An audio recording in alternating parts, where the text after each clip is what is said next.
right, what's happening, Pomona? Welcome back to another episode of Kicking It with Quinones. My name is Andrew Quinones, and I've been a community member for more than 20 years here in Pomona. Today we're talking to Dave McElwain, and we'll be discussing some of the great work that he's doing here in this city. So thank you for joining us, and stay tuned. Well, thank you very much, Andy. It's great to be here. I'm Pomona proud and happy to be working in the City of Pomona, doing the work I do for the Gain Program, as well as other involvements in the Chamber of Commerce and Pomona Youth and Family Master Plan, which you've been a part of for many, many years. Yes. I guess the big news lately has been our work with the Pomona Little Free Library. And that's a project that started, we had our first volunteer meeting January 6th of this year, and we're bringing Little Free Libraries to Pomona. That's a program that has only been in existence for 5 years, and already there are 25,000 of them. 25,000 Little Free Libraries throughout America. Throughout, the United States and globally. Yeah. Right. Now, if you guys haven't checked out Little Free Libraries, please feel free to Google it, Pinterest it, check it out on the web, and you can see some of the creative things that people are doing all around this country in the name of literacy and creativity of the community. Yeah. It was started just 5 years ago by a gentleman by the name of Todd Bowl in Hudson, Wisconsin. He's a Rotary member, and he decided to put a library in front of his house, a free library, in honor of his mother. He built it to look like a little schoolhouse. And he and his neighbors and other folks in Wisconsin were so enchanted with this idea that they started a nonprofit, littlefreelibrary.org, that has grown tremendously. Their initial goal, I think, was to get, maybe a couple thousand libraries to beat the number of libraries that Andrew Carnegie had sponsored. Yes. That was like 2,000 or so. And already 25,000 and growing. Their next goal is to have more Little Free Libraries in the world than there are McDonald's. Oh, wouldn't that be amazing? Yeah. Wow. So tell me, what is our goal for Pomona? How many Little Free Libraries would you like to see here in Pomona? Well, I'd like to see over 100. Right now, we've got about 7. Okay. Some of them were already up and running. We've added 2 or 3 more since then. We've had tremendous support from Dr. Roberta Perlman, the school board member. Great person. The Rotary Club of Pomona has helped us out by sponsoring a library. The Pomona Host Lions Club has generously donated books. We've got support from the arts community, the school district, of course, and it's just a lot of fun. Now, City of Bakersfield has 48 libraries. Okay. I'd like to beat Bakersfield at least. I think we could do it. What do you guys think, Pomona? Can we beat the City of Bakersfield?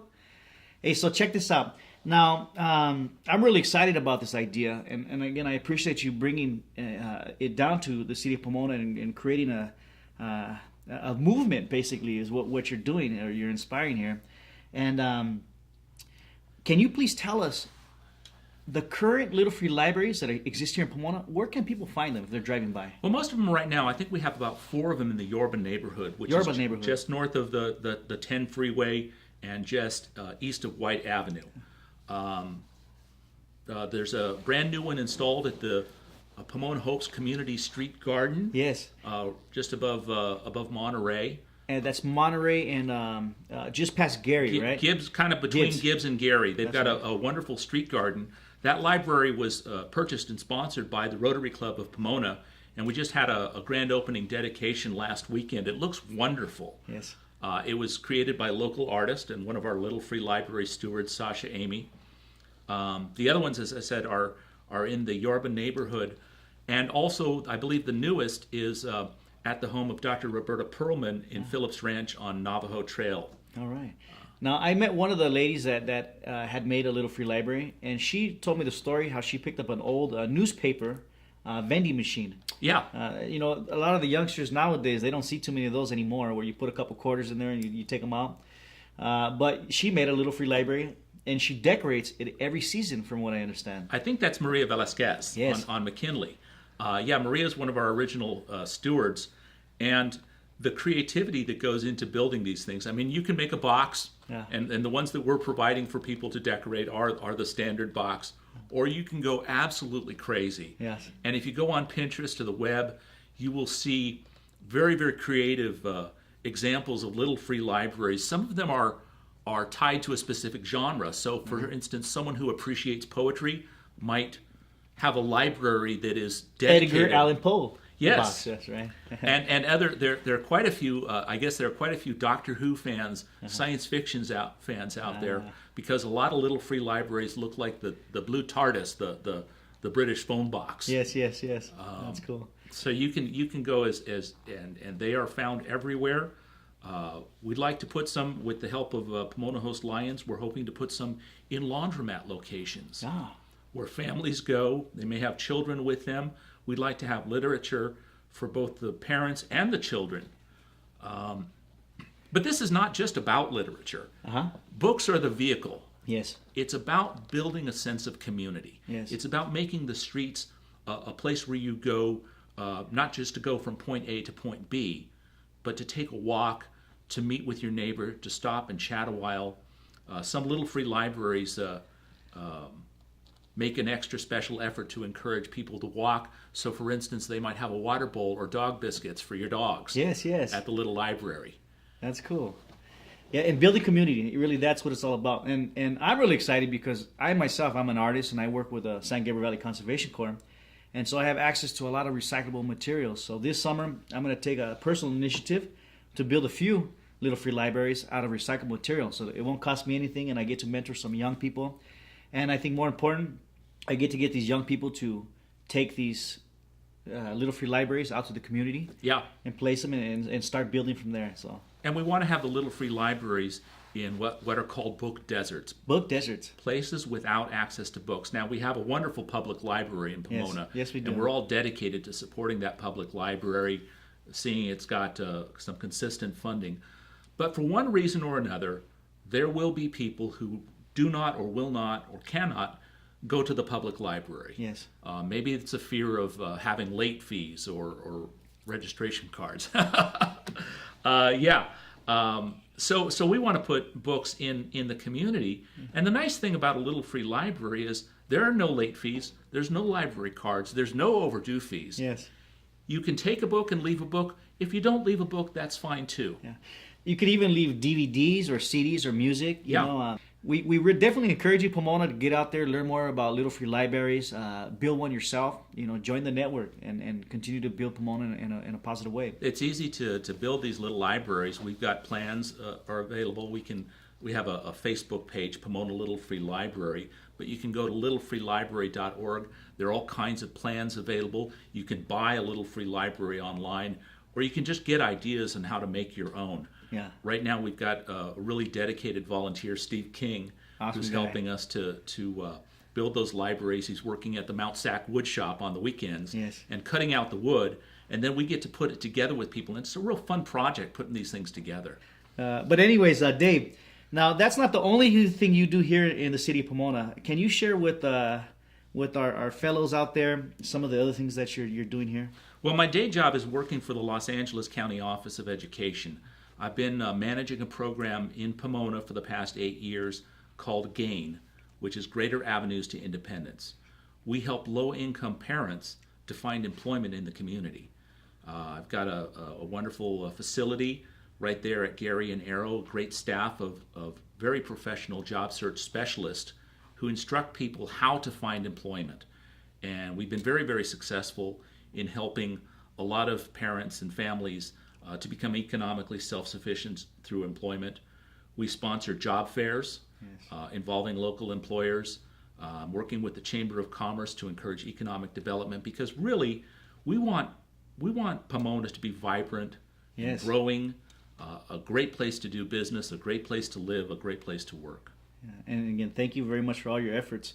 Now, you had shared with me a few months ago an opportunity for maybe some young people to have a job in Alaska?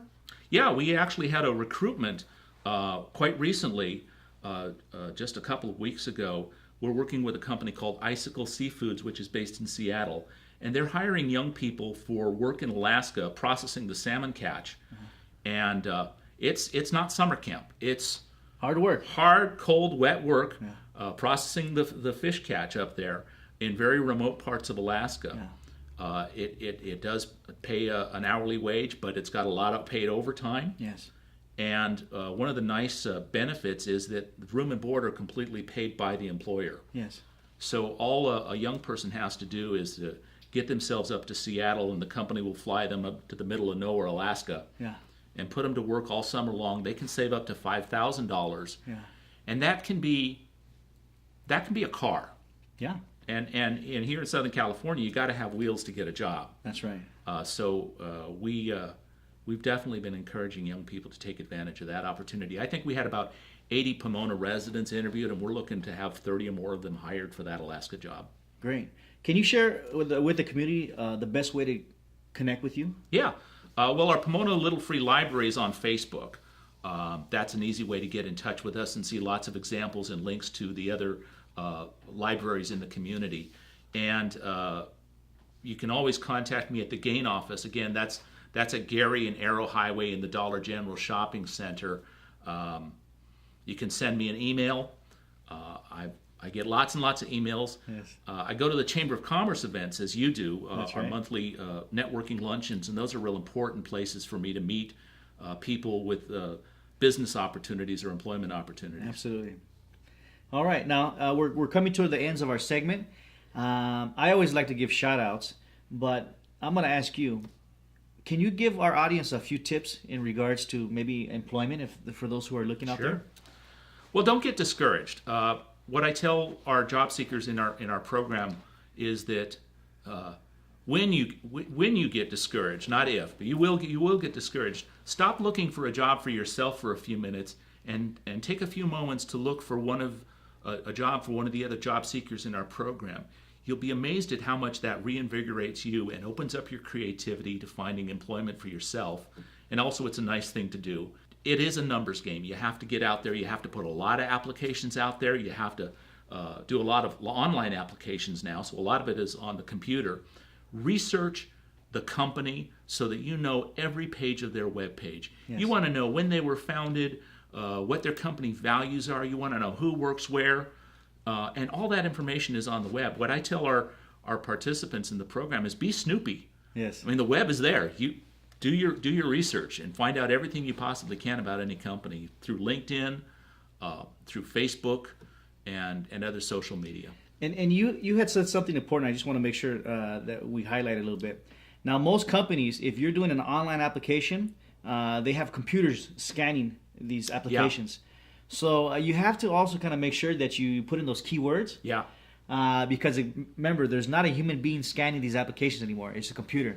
So be wise and make sure you know those keywords for when you're filling out those online applications. Yes? That's a good piece of advice. Yes. All right. Now, you have any shout outs for the City of Pomona today? Well, I want to shout out to all of our helpers. Steve King from Pomona Host Lions, Ann Henderson, who's been a great leader for the Youth and Family Master Plan, Andrea Rico and the team at the city who helped us put on a really successful job fair recently at Ganesha Park. That was a wonderful event.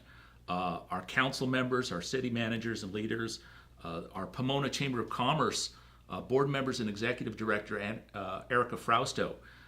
Everyone, you would be amazed at the energy in Pomona. That's right, huh? Putting forward things like the Beautification Day. It's really something to be proud of. My quote for the day, before I forget, is this: changes are only possible when people meet. I'm a networker, and I meet a lot of people, and because of that, we're able to create a lot of great changes within the communities that we live in. So I encourage you guys to get out there, especially for the young people. We're starting to live in a world more and more where young people are kind of stuck on their computers and their tablets and their phones, and they're not interacting so much with community and life. So I definitely encourage you guys, get out there to meet people and create some changes for yourself. Well, that's all the time we have for today. I appreciate you for taking the time to sit in with us and having this conversation. I would also like to thank our listeners and supporters for tuning in and being Pomona Proud. And as always, you can follow us on social media at Pomona Proud and visit us at our webpage at pomonaproud.com. And before we go, I really like to thank our special guest, David McElwain, for coming in and joining us today. Thank you.